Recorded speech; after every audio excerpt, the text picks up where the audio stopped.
Sepeli kaka biso nyonso tokufa mutu atikala te po tozomona lokolo ndireti lukuteleki ma miso ezame mobala lelaka te basi na motema. Réponse à kopesa biso ezali kaka yondo kobongisa mboka oyo po tozomona mboka yango banda élection esalama likambo moko ya malamu eza te. Président oyo azobukonzi soki azalaka président soki azalaka nani o toyebi te. Elo etikali ezaka batia mura na FARDC baya babakisa awa po tous les sortes ya bavoleur baza awa batie bango awa na rompanga ba te fo nane ya totanga bula fufu tongomoli ya totonda te.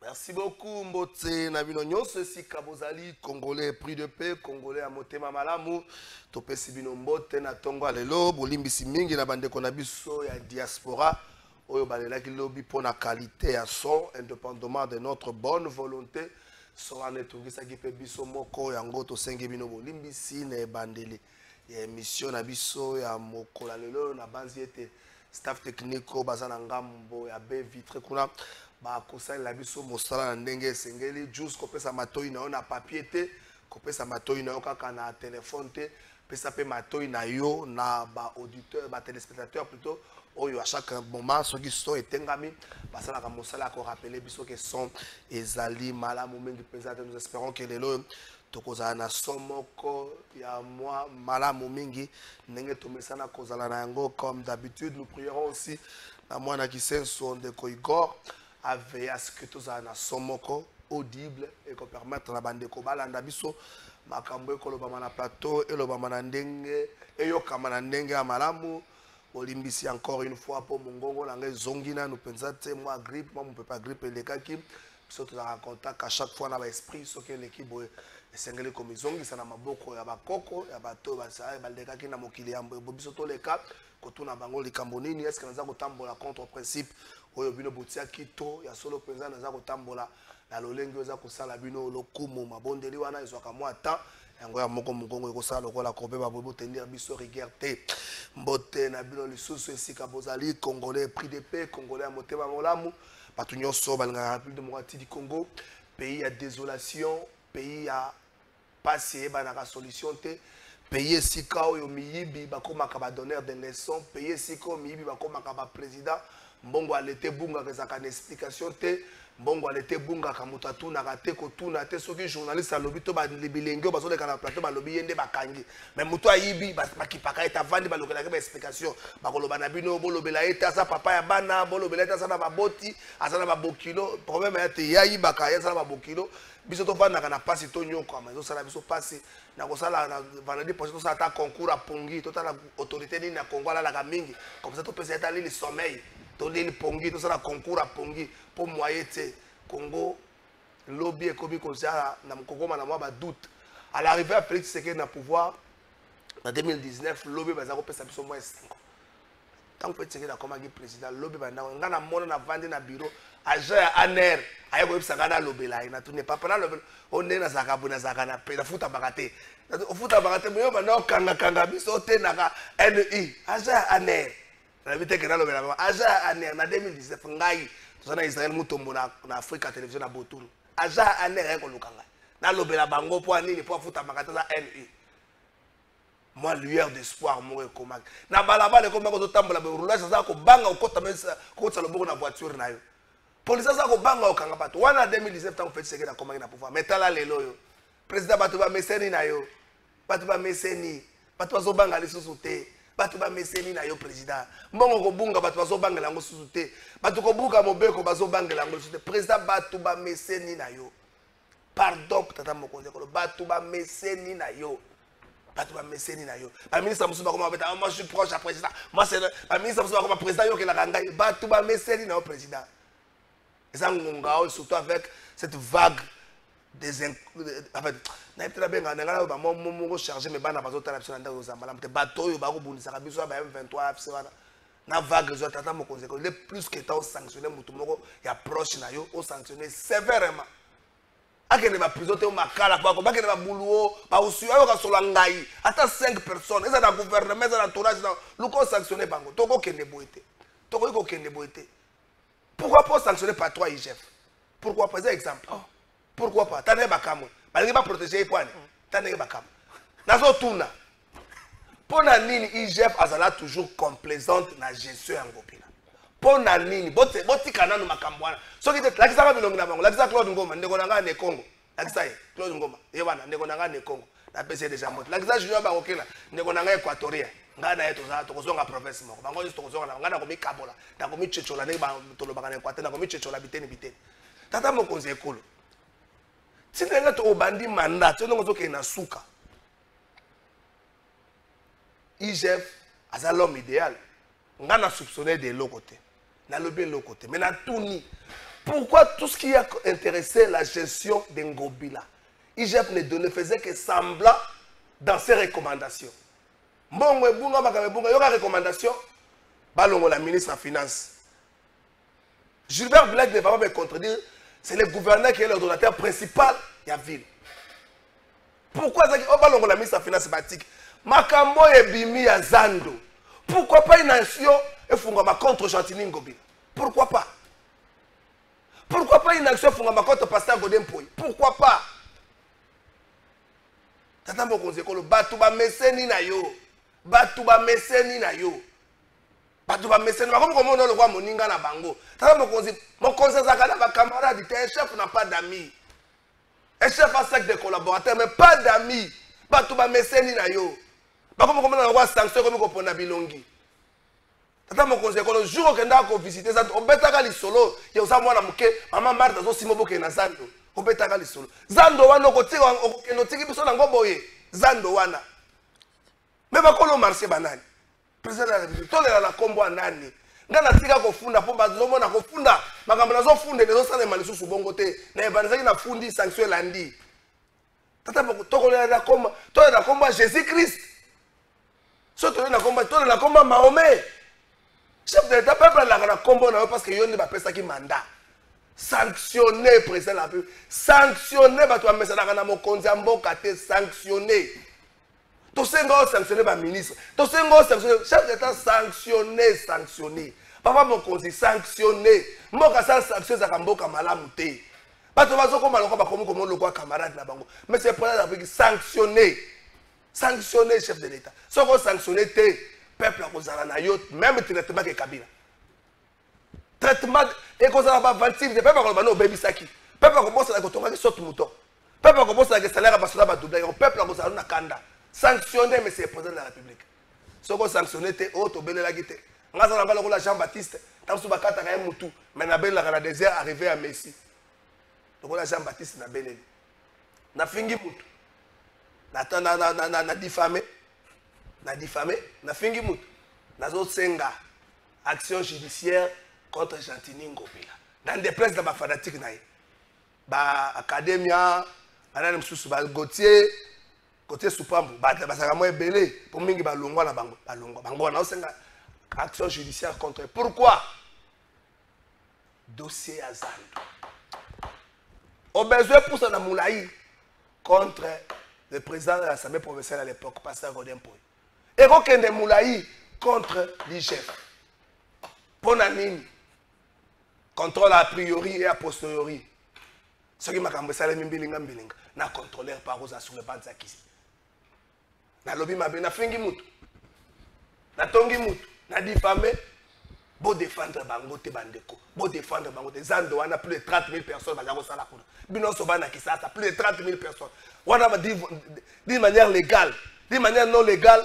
Baba na kwata banini bato basaki bele kuna mais botika ba tata mokonzi ekolo sanctionner la pesi kulut nanga Adolphe Muzito Mbote na pesi Mbote ko simba kaka ikampiko ndeko nanga Muzito kanga motema nzamba yebita pinzoli na yo la pesi Adolphe Muzito Mbote lobi photo no pe ko bima ezanango ndeko vanda kilobi wana za kuzela bayamba yo eko bima photo na yo Adolphe Muzito yikampiko ndeko nanga nzambe pesa biso makasi motema ezo suka beto aka na Congo okozala okendaka libanda mais est ce que bana mpe na bakoko komema bango okende na bango libanda toaka na Congo nzambe ezongisa biso motema ya kolinga mboka oyo bato balinga mboka esalela bakonzi ezolembisa bato balinga mboka toloba na baverité toloba na baverité na nzela nini na nzela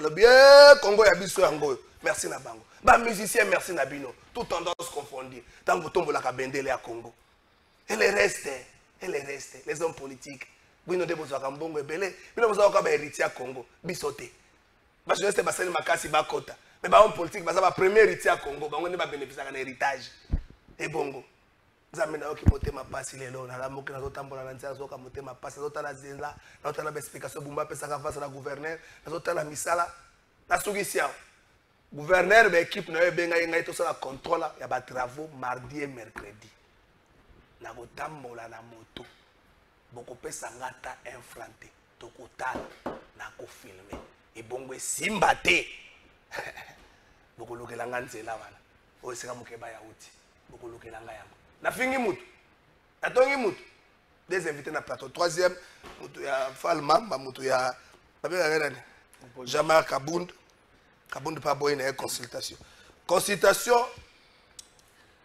et comme le la foire c'est là bas congolais pe ba kinoa mususu to na ma Kinshasa te prenons aussi la température de l'est consultation comme le la foire fifi masoka ya aleka ezo la ka bumba na Congo central Kiabula ye aleki ezo la ka bumba na obandu ba voter à Kwilu na kulutu nanga bobo boloko basala ka be bonne et comment c'est la ka bango batu baye consultation so qui boye bozolo baneni batu le kobo merci na yo il y a beaucoup de points là batu le kobo to tambola ka ndenge moko te makambo ebele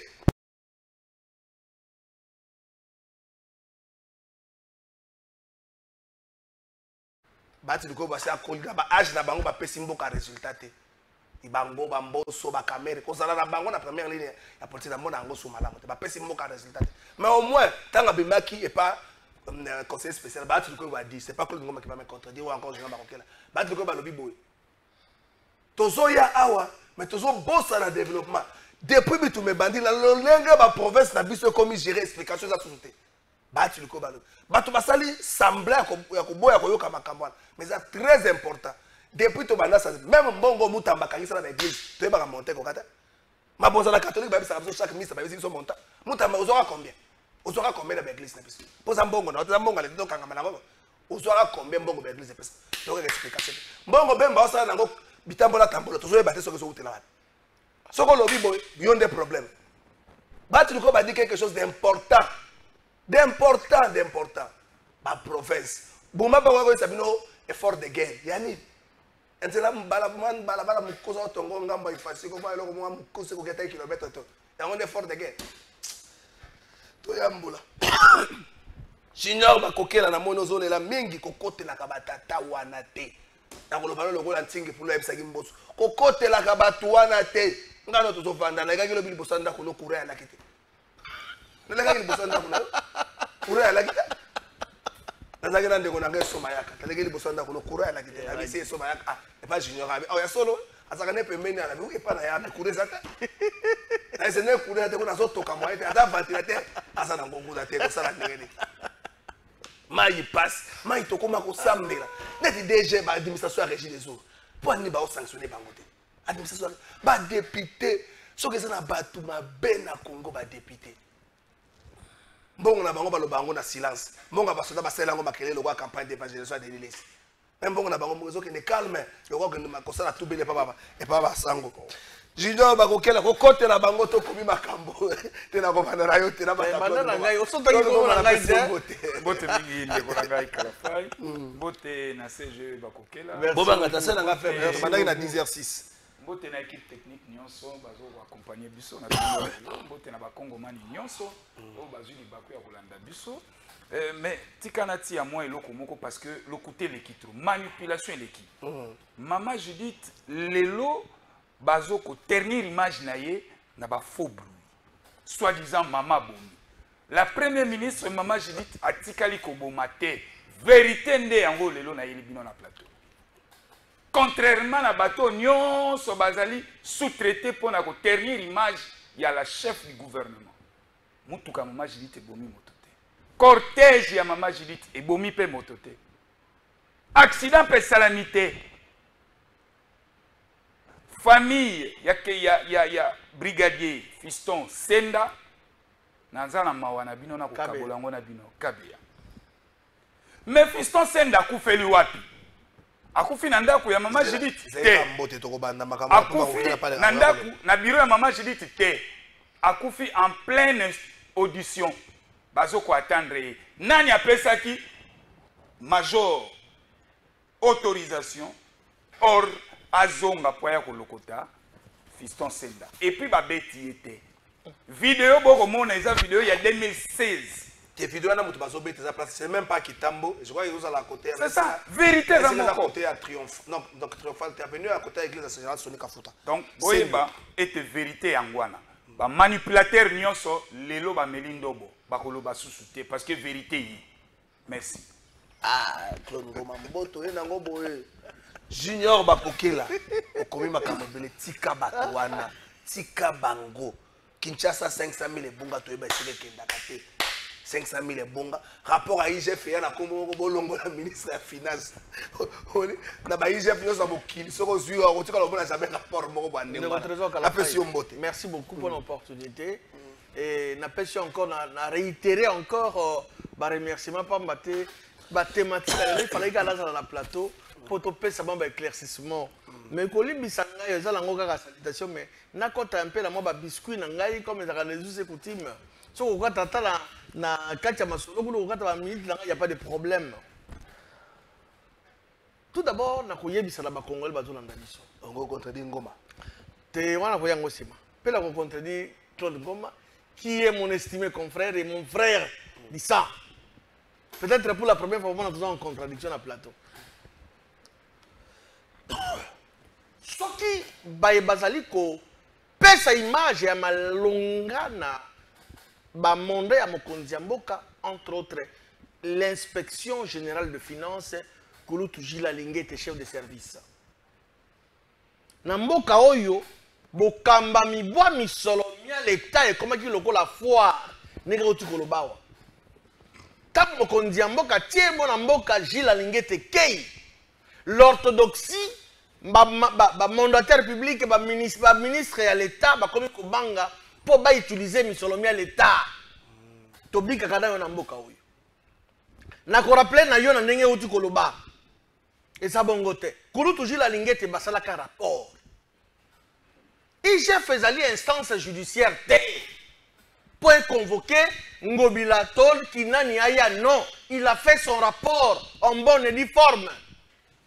Peut-être ton message dans le système par rapport à la fuité. Ou à la fuité, peut-être pour des raisons X, Y, et tali GFT. Kolbake, à Salaka rapporte, c'est faux.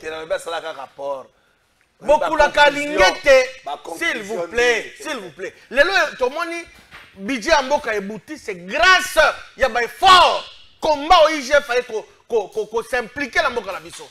To reconnaître taba effort ya moto. Ata bolinga beaucoup la kalingete te, mais bolinga ta misala na ye s'il vous plaît. Alingete a fait un travail remarquable. Congolais nyonso eza na ingende besobon kasa soko tuni oyebi Jila Lingete. Oui, ba yebi yepo na teke Kulutu azali bolangala, mais ba yebi yepo na misala na ye. Faut qu'on reconnaître ngo. Ba makambo etali ya zando ya wa tout ça etc. Soko de tu kolba ke ba révélation ebimi. Mais rôle du ministère public est il est à la recherche des informations. À ce ce qui est bongo. Il est à Kinshasa, le sénateur. Babenga ni ba yokaniye. Yobo kepe mais plus loin. Au lobby ni Godefroy, le pasteur qui est sérieux, s'il vous plaît. Babenga payé, ba tout naye. Mais beaucoup la kalingete ay ko sala nini. Il est juste pour constater ba erreur, il y a gestion. Tout à fait. Tous à la chance, tous saber l'ensemble, tous remercier l'ensemble pour nous avoir donné Jila Lingete. Oh, eko kata hémorragie, na coulage à recette ya mboka na biso. Aussi. Makambote belé na sisi. Toko na ta lobby te, ya ngoma na koya sima. No lobby oui, c'est vrai. Papa Baati Lukwebo. n'est pas un tribal. Ozalaka na ndenge moko na yete na rappeler na il n'est pas un tribal. Te makamala nga ma parce que la vie makambo malama lobaki na ko. Non, c'est vrai. Olbaki pona ya que tout ça benga na vie so que donc so bon papa Bahati, il demeure encore la politique lelo parce que c'est un rassembleur. Il n'est pas maître.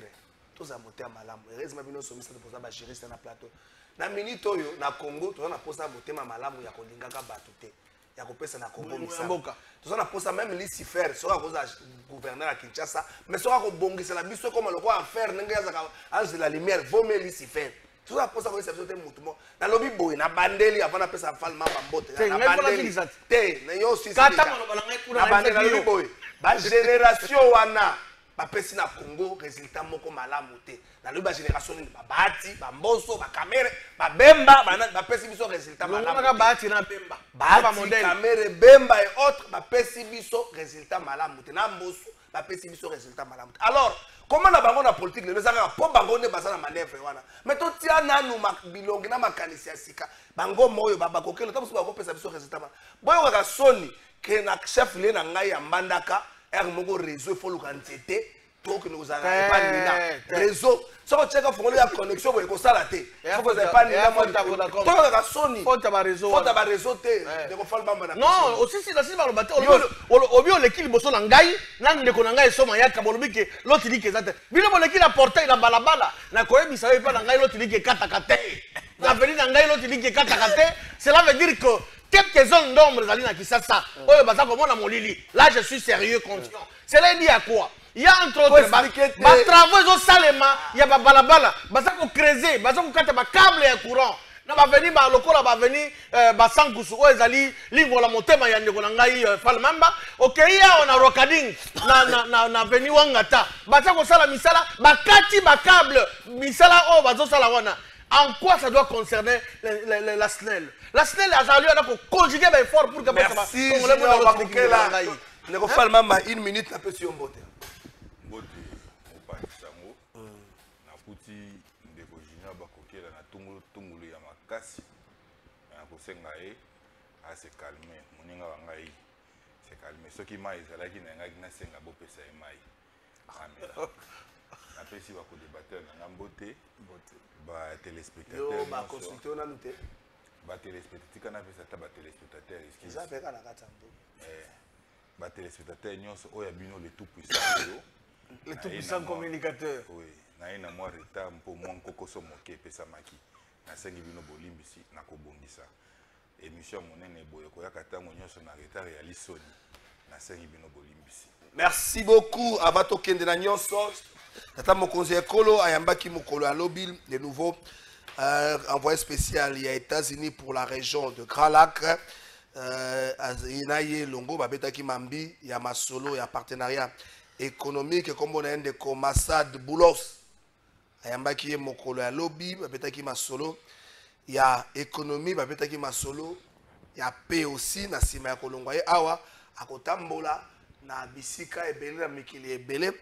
Le monsieur Boulos s'est dit être réjoui à la collaboration au Yayena Félix Tshisekedi et l'équipe ndenge salaki musala nango po etem bato batumi balala bakuta ndeko Claude Ngoma. Est-ce que nous vendons, est-ce qu'au nom de la paix nous voulons vendre à vil prix ba minerai na biso en une minute, est-ce que pour la paix nous voulons vendre à vil prix ba minerai na biso? Est-ce que nous projectons l'avenir toujours quand ça le pot minerai si la ka parce que mususu minerai zalaka makasi a projecter qu'à venir te tango minerai zo mona susu te exode rural ya kana mboka na pour développement et la ndakate. Est-ce que je me réfère à un contrat sino-congolais? Avons-nous projeté l'avenir en signant ces contrats? Est-ce qu'aujourd'hui partout bandekwana ba exploiter le développement landa pour tout nana mingi zaka na réponse favorable te. Les Kasai à un certain moment pour moi économie avec ma minerai nango développement la ndaka te bato bazao kanzaka baki ba puiser minerai bake nango lelo exode rural bandekwana balongwa na bango province pour bato baza son activité moko te éducative pour permettre bango. Est-ce qu'au nom de la paix nous sommes prêts aujourd'hui de sacrifier l'avenir de ces pays? Et c'est quel genre de pays? Neutraliser FCM 23 ou bien mettre un point final dans l'agression au Ibanda na biso bandakala? Donc très bien, d'abord je féliciter Tata Mokonzi Ekolo. Vraiment du point de vue diplomatie ezali kotambola. Et de deux, le président de la République a géré mboka na autarcité. Mboka eza na autarcité. La République démocratique du Congo azali ouvert. Et biso étant que État, tozali souverain. Tosengeli ko négocier ba partenariat économique na ba pays nyonso o ba monique intérêt économique na bango peso ko se retrouver et pas na biso. Et donc honte à cela o ba ko loba ete que tata mokonzi ekolo azo brader ba richesse na biso pona ko umela na ye na pouvoir akoteka yango na ndenge ya otolobaka ezanga tina ko pesa yango ko solde kaka po babatela bokonzi na ye non.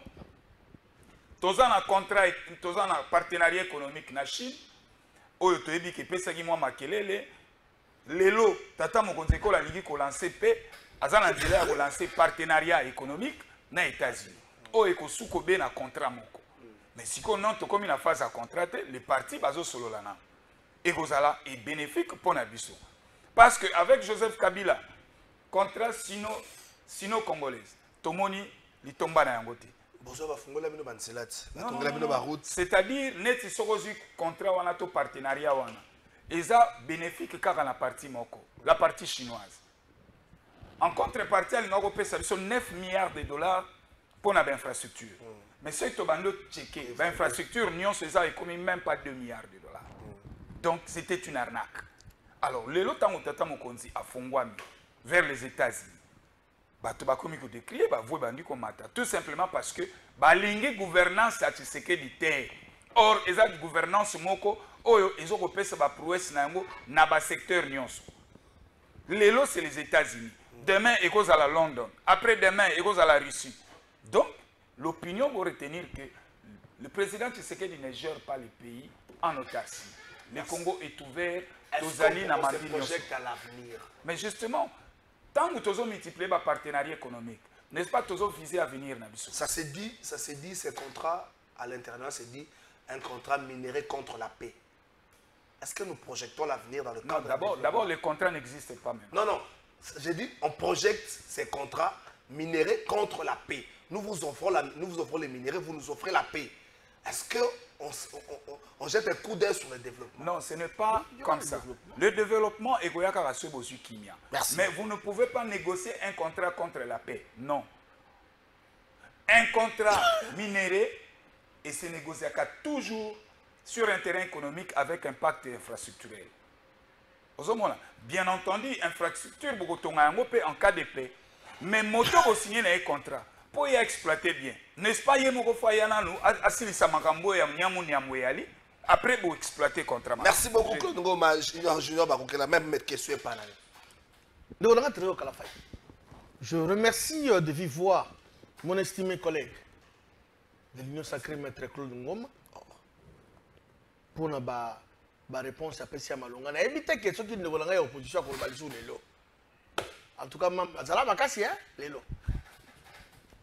Mon frère, au moins ceux-là, on va comme critiquer projet de contrat, tout ça pour préparer de l'avenir. Parce que ils étaient de mèche avec le M23, la AFC. Oui, justement, parce que ils ont tiré source de Mango, na bitumba wana o Rwanda badai ko bimaipa ya bango pour la yene mokolo minéré. Mais par le fait que par la diplomatie légendaire, il y a Tata Mokonzi Mboka, parce qu'il y a beaucoup de diplomates dans ADN, papa n'a pas été diplomate, tel père, tel fils. Moi, j'ai hérité ma kila Tata Naye. Elle dit non, afani habiter pour la couper court le loco, tikana beta boy. Boya, bakolo minéré zali biso Congo.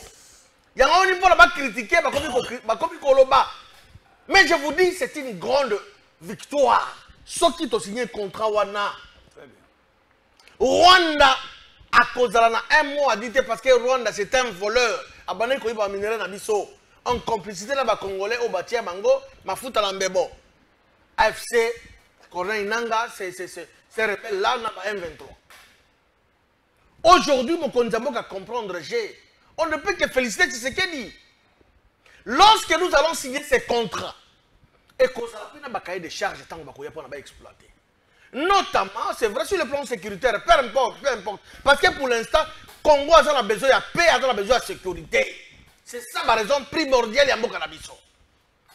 Mais na koyebisa wana sima ya ba les charges wana ba kosenga pe ba développement na ba entité ba za ko exploiter ba minerais wana. Moi j'ai vécu à l'Équateur. On peut pas izamba ya Congo et outi na Équateur. Banzete ya minene. Après Équateur outi ya Mayombe, na Congo central. Mais il y a une petite portion. Mais grande partie c'est l'Équateur. Lorsque vous vous exploitez bazamba, il faut botonga ba école. Botonga ba hôpitaux. Ça demande un petit développement dans le coin, ba milliers d'euros wana. Ezali principe moko sacro-saint, ça le makabongo na Congo. On ne peut que dire merci à Dieu pour nous avoir donné Tshisekedi Tshilombo comme président de la République. Parce que c'était ça le vrai problème. Est-ce que nous projetons l'avenir? Oui, l'avenir est allé parce que lorsque on développer une entité à Katikuna, un secteur, une chefferie, etc., bato bakozala na posa ba yesu ki sasate. Bana bakozala na posa ba suka université ya Mbandaka oyo mokonzi mboka la kaki bana Équateur, misala zo bandaka la mingi te na informer yo. Merci beaucoup. Donc, to féliciter mokonzi mboka na haute diplomatie za na yango. Mais représentant ya nani ya Trump atalaki awa basololi dans les tout prochains jours awa ba accord wana ba ko signer yango. Et puis M23 nanga etc na ba supplétif na ye ba ko pakata mango. Merci beaucoup Falmamba. Falmamba, minerai contre la paix, minerai pour la paix. Dans minerai et paix, il n'y a pas peuple. Dans minerai et paix, il n'y a pas développement. Je rappelle cet exemple, Mora Malam, l'exploitation et la forêt équatoriale est bandatée dans le contrat. L'Équateur c'est chez lui, c'est chez moi, c'est chez toi, c'est chez Claude. Hôpital, il y a Malonga et la raté. La province Équateur. Hôpital, il y a Malonga et la raté. Hôpital, il y a Malonga et la raté. Ici, quand on a besoin approprié, il y a la raté. Le gouvernement Équateur a chaque 2 semaines à Kinshasa. À moto. Alors, au Bela, il y a 0 kotaye. Checking et ça, il y a Kinshasa. Est-ce que tout ce canisa a intérêt na biso, na pouvoir na biso, tout ce canisa peuple na développement na tout n'est pas là. Merci beaucoup mon Mboka. Je veux vraiment qu'on décevoir bako débatteur nanga yi makasi o mo mesano ngana mesana ko décevoir. D'emblée, le tout puissant communicateur. Je vais y revenir. Ma question, il y a un garçon, un communicateur au API, les Congolais les plus incompétents de tous les Congolais, à savoir Gentini Ngobila, Azotinda Ekomone Gauthier, pour vilipender mon Mboka Mike Moukebaï, parce que l'honorable Mike Moukebaï a insisté sur le contrat léonais au Yazan. On nous présentait ces contrats.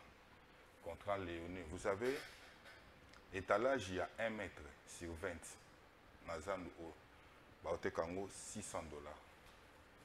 400 T. On peut se vérifier. C'est $600. Étalage, il y a 1 mètre sur 20. Chaque fin du mois, il faut foutre à $60. Il y a eu maman et ma tembele. Na ndunda. À foutre à $60. À foutre à $60 chaque fin du mois. C'est impossible. Donc, tous en a 2 ans. Au moins, une galerie, on a batongi. Et ça là, so Louvois, Kato, Wanabiso. C'est ça qui va faire l'action judiciaire contre Gentini Ngobila. Gentini Ngobila doit être arrêté à l'urgence. Parce que nous, Toko Senga Gentini Ngobila, c'est la jugée dans le stade de martyrs pieds. Parce que Gentini Ngobila a escroqué les Congolais aussi au vu de tous. J'arrive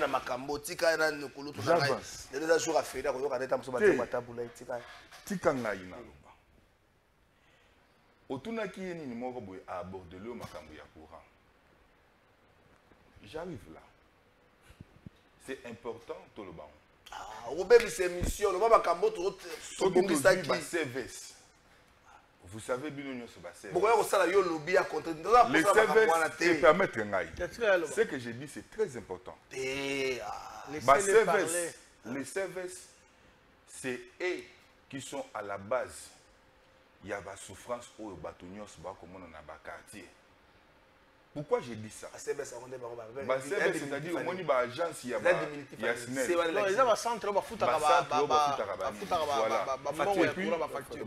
Et puis bango nous baza habilité tango ba courant et zoka ba panne bango nous baza wana pona ba intervention, mais ils ne le font pas.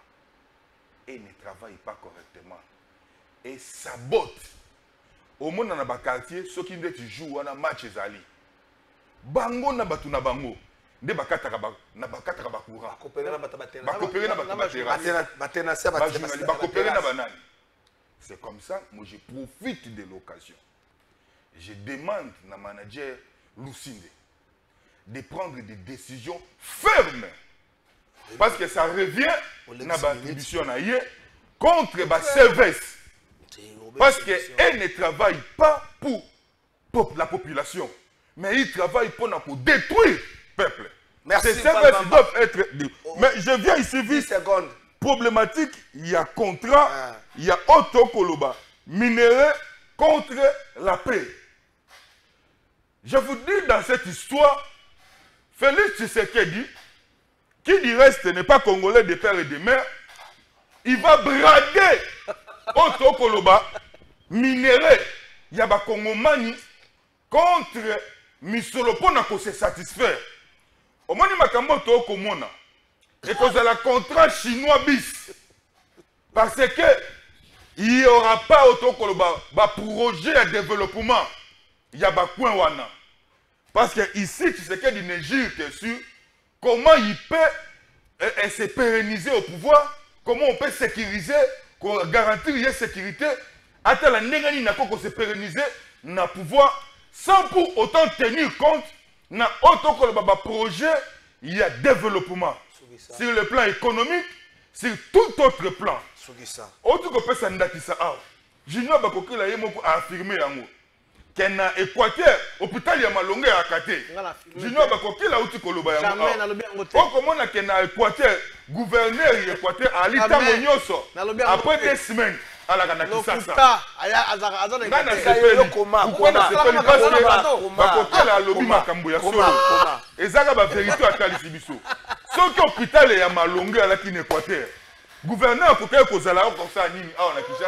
Chaque 2 semaines. C'est inadmissible. Et donc, nous ne serons jamais d'accord. Aussi longtemps que nous avons un projet de développement, exacté sur la table. On ne peut jamais faire confiance dans cette histoire. Il y a autre Koloba. Contrat, il y a minéré contre la paix. Qui n'a rien à voir avec le développement. Il y a Bakongomani Otoza. Diama est là dans Mbujimai. Depuis Diama est là dans Mbujimai. Projet Nyezalaka. Projet Montezala. Diama est là dans Mbujimai. Le lot a au monde na Kisasa. Batonyos va communiquer ba moto. Diama na Chikapa. Diama na Kotaka na Ngakuna. Diama ya Kasute. Au moins, bango nyonso. Bali on a Kisasa na ba moto. Mais to boy loko wane ko m'appelle ici na ba point nyoso. Merci. Il faut servir exemple. Mais pour l'andate ba oyo to ko benga ba communicateur ya nyosa que s'il vous plaît, on ne vient que pour parler de leur vie privée. S'il vous plaît. Parce que tu sais qu'il n'aime pas les Congolais, il aime auto ko le bozui pour s'enrichir. Merci beaucoup Falmamba. Ah Falmamba ko bebi c'est mission hein. C'est là. To ki to ko ta makamba consultation. C'est là na ko bandana yo. To ko ta makamba consultation. Mais avant to ko ta makamba consultation, Juste Bongeli pesanga briefing presse à Mokola lobby avant de na makamba consultation pour na moni mamba ina molimo moka bien te briefing presse ya Mokola lobby table ronde autour de l'appropriation nationale du génocide, donc on appelle un génocide congolais. La FONAREV veille pour la lutte contre la lutte du génocide qui est acceptée aujourd'hui partout dans le monde à travers FONAREV na mosala oyo FONAREV azali kosala tokena ngamba régie à briefing presse ya Mokola lobby. Monsieur Kevin Gunga, engageons-nous à l'appropriation du génocide, à la reconnaissance internationale du génocide congolais. Le président de la République nous en a encore parlé vendredi dernier en Conseil de ministres. Qu'est-ce que la table ronde qui vient de s'achever aujourd'hui représente... bien longtemps avec un appui considérable du chef de l'État et un engagement fort du gouvernement parce que depuis 2019, le gouvernement s'était engagé à tout mettre en œuvre pour que justement la situation des victimes dans notre pays puisse évoluer et que nous ne puissions plus regarder du côté des bourreaux, mais cette fois-ci regarder du côté des victimes. Et cet engagement a conduit justement à la promulgation en 2022 donc de la loi numéro 22/065 qui fixe les principes fondamentaux relatifs à la protection et à la réparation des victimes. Et de cette loi, il y a eu plusieurs notamment il y a eu plusieurs éléments qui ont été mis en œuvre, notamment la promotion des droits des victimes et qui également a conduit à la création notamment du FONAREV et également à la mise en place d'une journée, à l'institution d'une journée. Du professeur Makaya, vous avez coordonné justement à démontrer. Alors, avant même d'en arriver à nous expliquer Génocost, pourquoi aujourd'hui le génocide jusqu'à ce jour est un tabou que l'on ne reconnaît pas aussi facilement, que l'on ne prononce pas comme on veut. C'est tout un cheminement jusqu'à l'aboutissement de la reconnaissance. À travers le monde, c'est moins de 10 génocides qui ont été reconnus. Alors en RDC, c'est vraiment un courage qu'il faut prendre et commencer à construire ces cheminements jusqu'à l'aboutissement de la reconnaissance internationale. Mais cela passe par la reconnaissance nationale d'abord. C'est comme ça qu'il faut commencer par une appropriation collective sur le plan national avant de peaufiner les outils et construire un argumentaire qui puisse permettre à la RDC de démarcher sur le plan international et obtenir cette reconnaissance.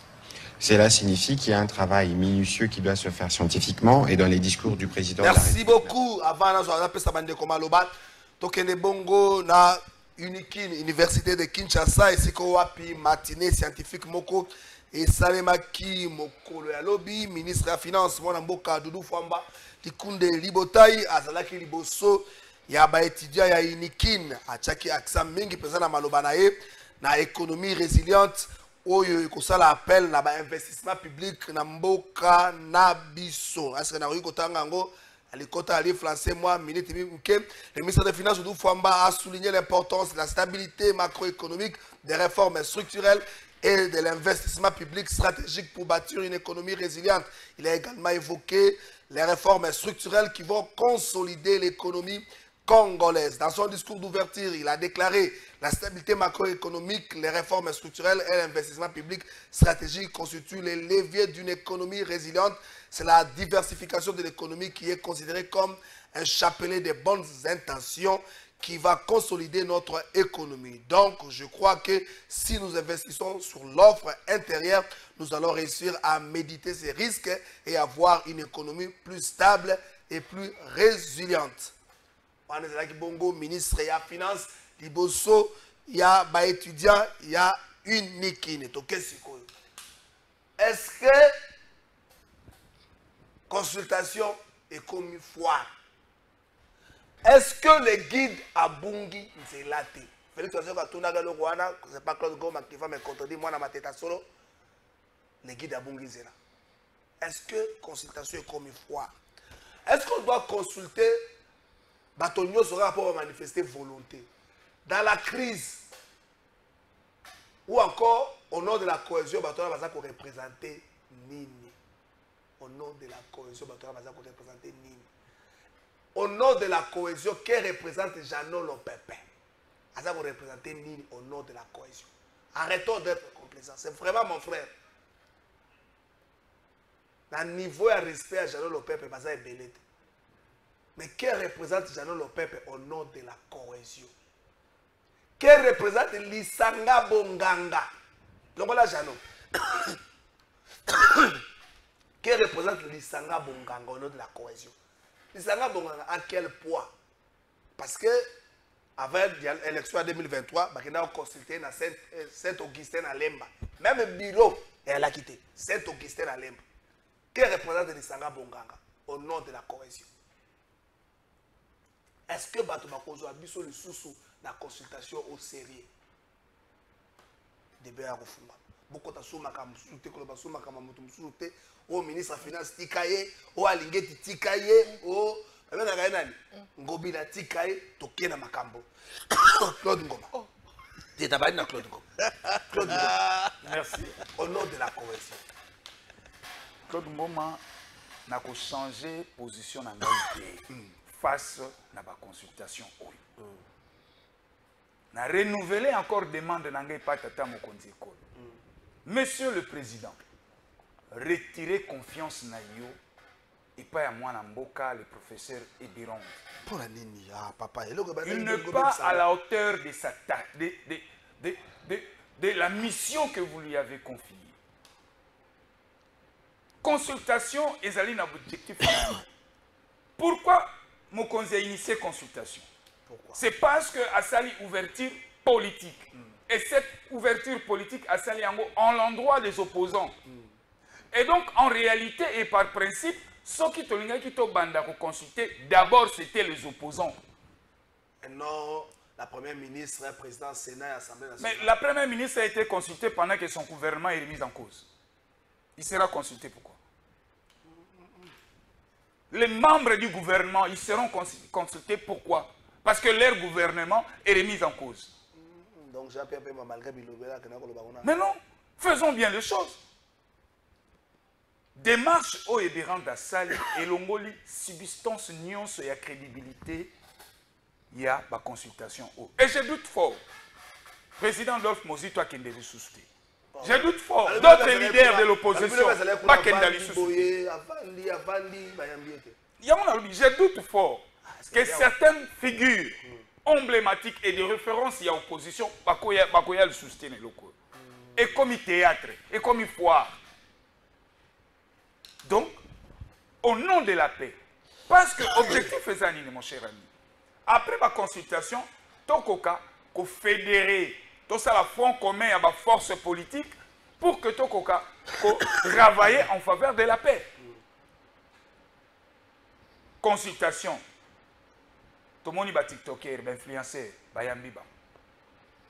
Impact na bango ezani na. Et bango nga ba expliquer conseil spécial ndenge nini bazaka. No ba tapoter, to mata na live, tapoter. Toleki, tu comme on a débauchage. Mon cher, même eloko ya ofele ezalaka na critère. Même eloko ya ofele ezalaka na critère. Yebisangai. Mais ici, il s'agit de l'avenir de nos enfants, l'avenir du pays. Il faut préciser que Jano va Bengana depuis le 5 août. Mais non. FCC va Bengana. Exactement. Non, mais démarche il fait à la sérieuse. Le professeur Ebirang m'a déçu. Merci. Il m'a déçu. Parce que Ayambi même pas chef de corps. Ayambi Vital Kamerhe, président de l'Assemblée nationale. 48 heures après, Ayambi INC Ali. Ayambi président Bemba. Après 48 heures, Ayegoyamba MLC bar APA. Regroupement là-bas. Justement. Vous rendez la machine lourde. Alors que l'Union sacrée, c'est une grande machine. Il y a plusieurs personnalités au sein de l'Union sacrée. Mais pourquoi Bamissou va consulter Bamote? Seulement le même figure. Mais ça frise quelque part. Merci beaucoup. Junior Bakokela, il peut me 3 minutes, 3 minutes, 3 minutes, Merci beaucoup. Junior Bakokela. Est-ce que l'Union sacrée est une organisation non sérieuse? Est-ce que l'Union sacrée est une organisation constituée des égoïstes? Est-ce que l'Union sacrée est une organisation constituée des amateurs politiques? Est-ce que l'Union sacrée n'aime pas donner à Félix Tshisekedi un bon résultat dans l'affaire Kenkena? Et au finish, consultation, est-ce que vous allez moi, je vais le plutôt. Merci de votre trésor à la fin rapidement. Ça fait partie de 3 minutes. Nous avons toilettage et puis na kota. Nous avons Falmamba. Kola Sangai Maloba, on a lobby clairement. Lorsque ceux qui vont négocier pour la exploitation forestière, il y a la cahier des charges. Entre autres, quand on a des hôpitaux, on a des écoles, on a des milliers d'euros. Ce qui se fait chez moi à l'Équateur. sous la bonne gouvernance, il y a gouverneur Bobo Boloko Bolumbu Dédoné. C'est meilleur le bâti à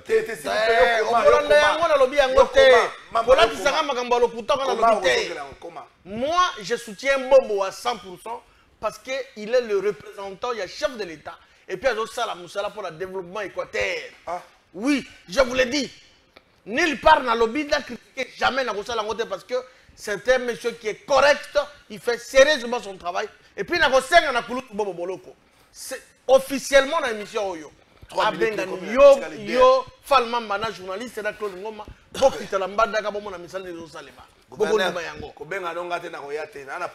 Ça c'est de 1. De 2, je dois féliciter digne fils de ce pays, Doudou Fambalikou de Libotaï. Oh, le accueilli, et ça n'est pas yé. Il y a sur la raba étudiant phare à phare. Kokabrona bango connaissance ça yango. Nainiki Salema. Nainiki na épée kokabola lobi le gars là qui tout fait tout flamme. Il a expliqué, mais aussi sur de petites raisons parce que lorsque Doudou Famba, comme il a ministère de la Finance, a stabilisé le cadre macroéconomique. Mais dollar, on peut s'apporter la pression. Dollar est comment stable grâce à cet homme-là. Biso le Congolais, a reconduit le Doudou Famba. Parce qu'il est venu donner le vrai visage, n'est-ce pas? Il y a finance publique qui n'a pas cannabis. Merci beaucoup. La compte a la consultation. Ici, on voulait s'attaquer injustement à mon amboka Jean-Pierre Bemba. S'il y a 2 Congolais, au Basali vrai, dans mon Amboka, entre autres Jean-Pierre Bemba. Jean-Pierre Bemba, ce qui a consulté d'abord, c'était un grand leader. En lui seul, Aza au moins 80 millions de Congolais derrière lui. Je vous dis vrai. Bemba, Aza, Yemoko représentait 80% du peuple congolais. Yango Moni, qui va consulter. Après, la famille politique est dans la cime. Bemba n'est pas n'importe qui. Bemba a démystifié la mythe belé to balé au bon angole la vérité à Pessi Congolais fouga mimiso. Alors, il fait correctement son travail. Mais les erreurs ils ont raté dans bon moy. Même yon de votre à la faille même ngai, mais ce qui est le plus important, toi avancer, toi kende na oyo tali tozwa kimia na mboka. Mokonzi mboka n'était pas obligé à conduire ça la consultation parce que azali en plein mandat na yé. Alors kabolanga na mutute, mais na motema na yema na mpona mboka a tie conseil spécial na ya consulter. Et puis d'ailleurs, tout le monde parce que la résolution n'est pas le chef de l'État. C'est au chef de l'État d'apprécier, de prendre ou de rejeter. Et ça juste ma consultation. Merci. Vous avez mis le coquille, vous avez mis le coquille, vous avez posé au mandat, vous avez posé mais à Kaboli, on peut pas le Congo. Là, tout le monde a tu as vu que monter ma malam, nous avons gagné une élection. Ça là. Monter ma malam, nous avons gagné une élection. Ça là. Comment ça va monter? Les leaders, non, pour s'il vous plaît, Fall Mamba. Il y a des gens qui préfèrent être honnêtes envers le chef de l'État et moins honnêtes envers la population. Tu identifies à chaque fois que maloba, à ton moment pour le chef de l'État, mais Moussalo va payer Saraye et ça la zéro na explication. Explication la paix à Moussilica. Pour ça, dans le gouvernement, à ce pas à Pamba. Ce peuple a tout nié, bon, on a Siliki, c'est un gars qui Kabouya, à Yago Peksaï. T'as un combat à été. Consultation. Tout c'est la nuit. Bino Moukete. Vous êtes là, il y a une libération. Merci beaucoup, mon amboka Kalafai. Je peux te faire 3 minutes. Je peux te faire 3 minutes. Mais je vais maka na koloba ke mutema na ngeva na kimia mukoloba ko kangaka Gilles Alingeti. Non, yo c'est émission trésor. Ngana ko tolérer ngona plateau ngana natalité. Bakukira. Comment ko boza ba cousette. Mais le temps ici non. Non. Alingeti est venu faire quoi? Yo ça musala malamu. Yo s'il vous plaît. Tokei palma. Muko na komona ka invitation à justice contre Gilles Alingeti ba interpeller surtout beaucoup plus pour na contrat léoné oyo ya Gentini Ngobila et ça la Lingeti parce que balobi ka bande ko sala contrôle a priori a posteriori.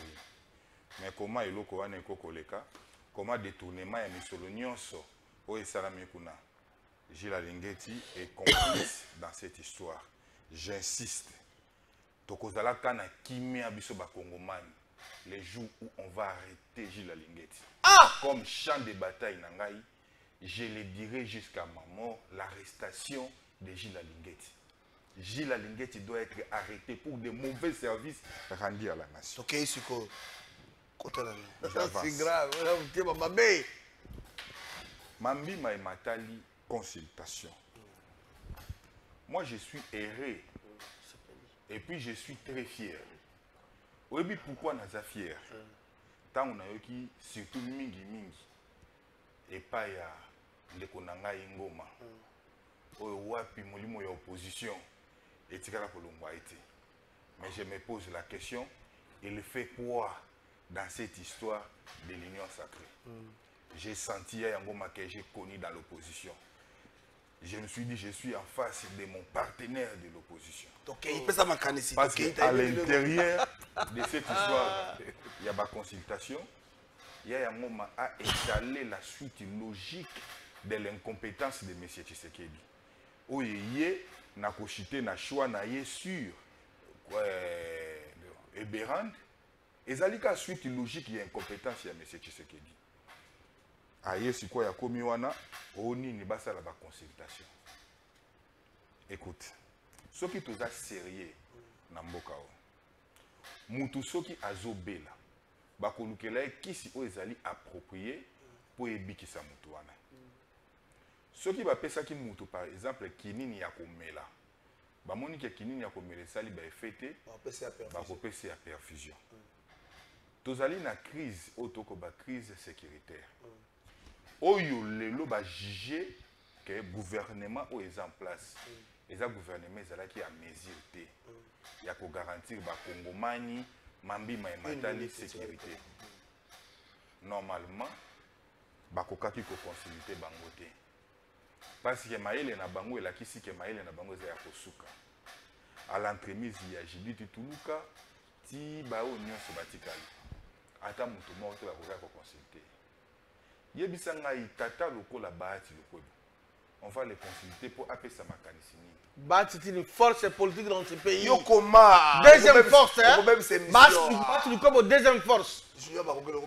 Tata oyo lokola bahati lokola. Il n'est pas un modèle pour la génération. Oh. Comment? Petit ça y est makambazo loba. Tata oyo lokola. Attends la 30 secondes à Tata oyo lokola bahati lokola. Aza mutu ya ke batu bamoni azoleka na nzela bazozomela ye. Pourquoi? Parce que Bazali Batata, il devait bâtir la modèle, na manière de servir la République. Mais Tata, il soko zuye babati bamboso. Bango Bazali chantre, il y a président de la République. Bata chanter wapi? Ce qui ça 30 secondes. Si ko yokoto yo, au moins ndekolo la Eberand. Ndekolo la Eberand, Adam moto bato nyonso so ba moni na cité. Elo oni basala. Baso ba manzanza ba batobeta. So ba Monica Eberand, bo Monica elongia. Yeba ke elongia Eberand, ezali elongia bato ba eshuwaka place nyonso alekaka. Professeur d'université très intelligent. A eshuwaka. Okoko za maele na classe maele na gestion te. Merci beaucoup Falma Mertaiming aussi. Ndeko lokola Eberand alakisi Ahmed Fois azwaka nini ya numérique art. Ministre côté makambo numérique. Quelles sont les innovations? Après ça, le code numérique, merci beaucoup. Comment ça va monter? Comment ça va de temps de co? Bapumbwaka na moïté. Et pas na biso balobaka. Balokaka na moïté. Mais eloko yozo sala, junior bakokela. Okoloka na moï. Merci beaucoup. Eberand, ministre.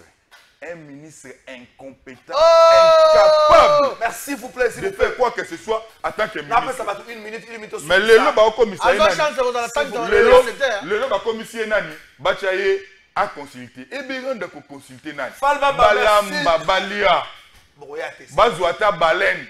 Bayan nango liboso banda kuna biso. Ata bon appétit au pesa bangote. Merci beaucoup Falmamba, merci beaucoup. Ah, vous avez c'est monsieur là, je pense à quoi ngomako. Tosuki émission. De votre raison.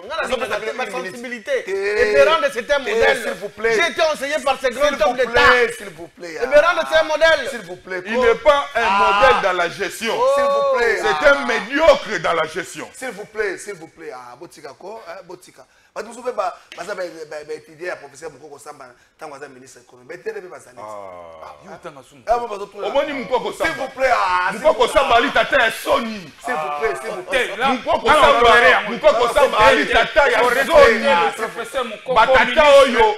Incompétent. Batata Boko Kosoba le modèle à table coloté. Nalobi Boy, Tata Moukoko Samba, Ali incompétent, Tata est Sony. Merci beaucoup. Kata micro na Yokami, ça c'est excellent. Excellence c'est des animes. Atangisa matata tamponya.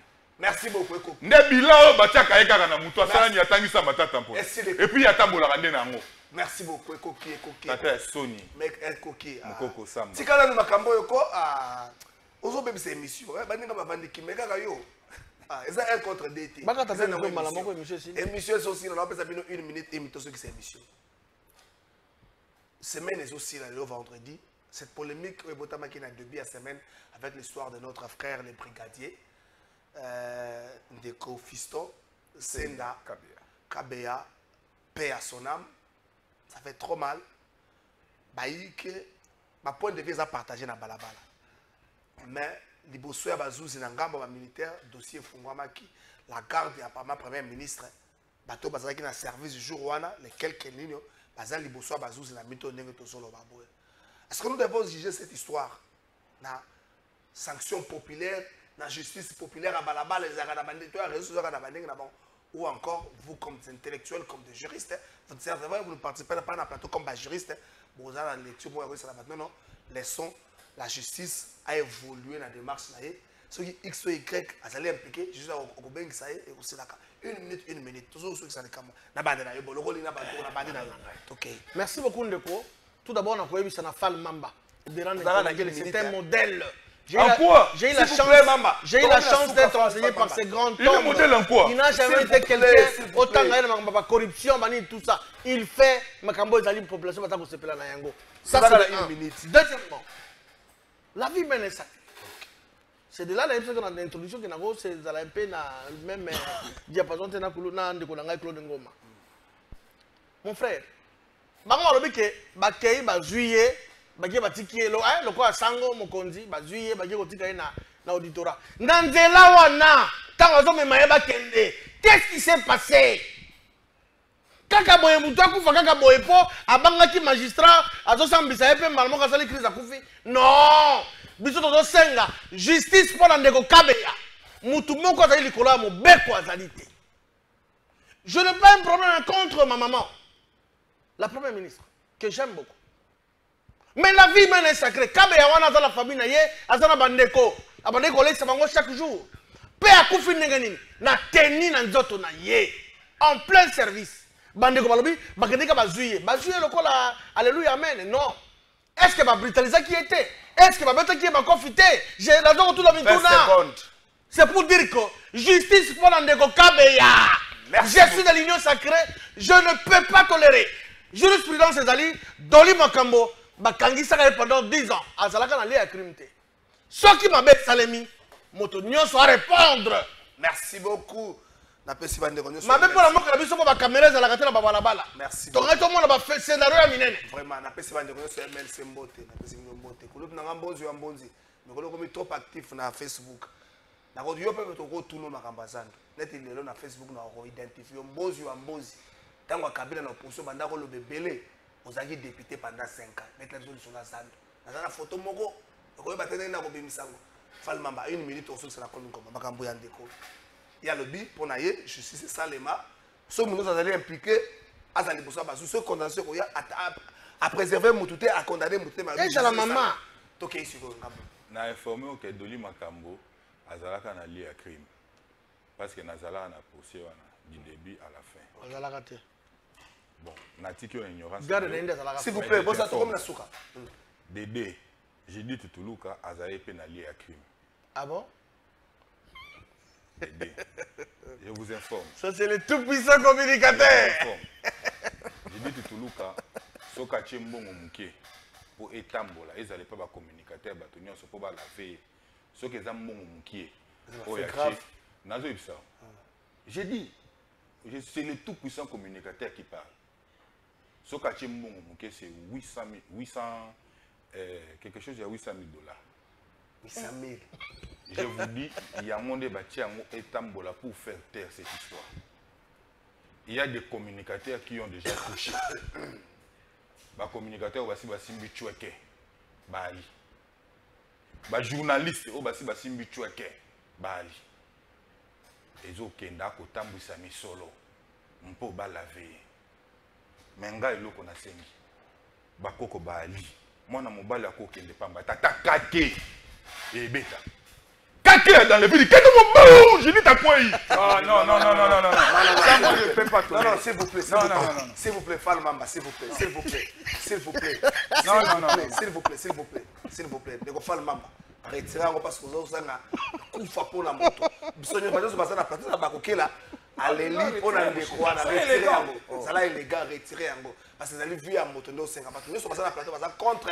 Baza ko kabola mawana ndeko na biso na libota ndeko na biso fiso retirer yango. Est-ce que sur la bi mutako eza liwate? S'il vous plaît retirer yango. Na lobi eza liwate na bi mutako po ya pekate.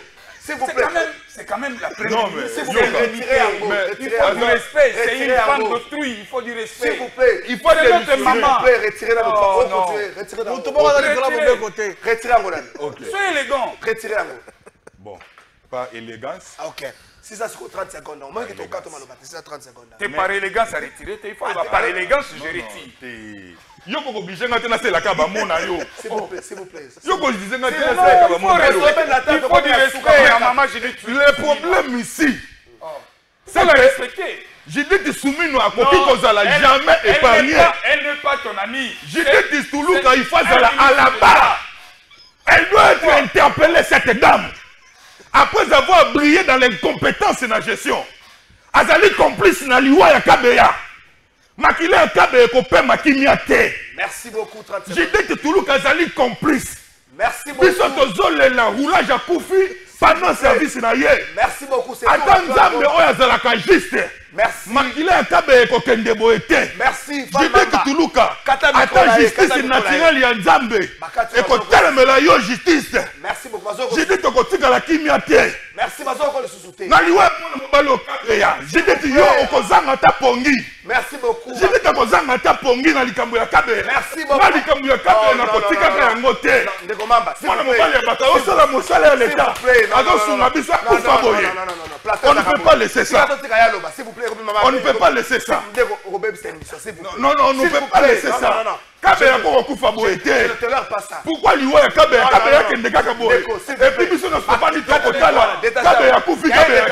Pourquoi to kotika boye? Détachango, merci beaucoup. T'es justice à Zalaka. Likambo Kabeya to kotika boye te. Télévision dans la presse. Ça fait mal. Likambo Kabeya to kotika boye te. N'a pas détachango. Oh, et comme je vois détacher ma bible tiré. Bilan c'est possible au lobby.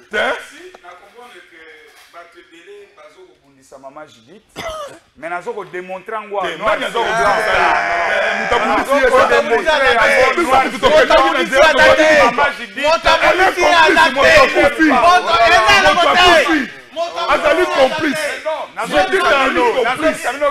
Maman